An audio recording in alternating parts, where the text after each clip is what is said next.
Hello dear traders, it's Petko Aleksandrov, and I have exited as well the never losing formula in this account where I am showing example with a little bit bigger volume. You can see the two trades are closed, one negative of 12,000 and another one positive of 12,600. You can see here a little bit more than $200 of swap, so 300 and something total profit.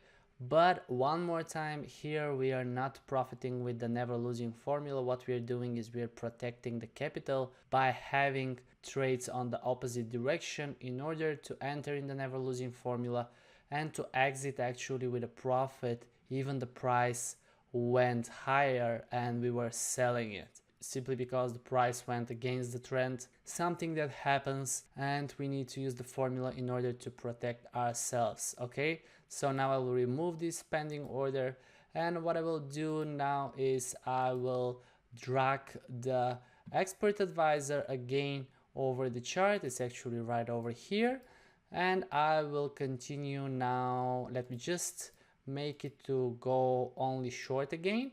Click on OK, and it is smiling over here. And if I go to the daily chart, you will see that we have two very positive days, but anyway, we're still in a downtrend with the Ethereum. Okay guys, so thank you for watching. Let me know if you have any questions. One more time, don't take this trading volume as a recommendation. Trade with small amounts, and as well always on a demo account first. I just wanted to show how it is working with bigger volume. Okay, thank you very much for watching. Cheers.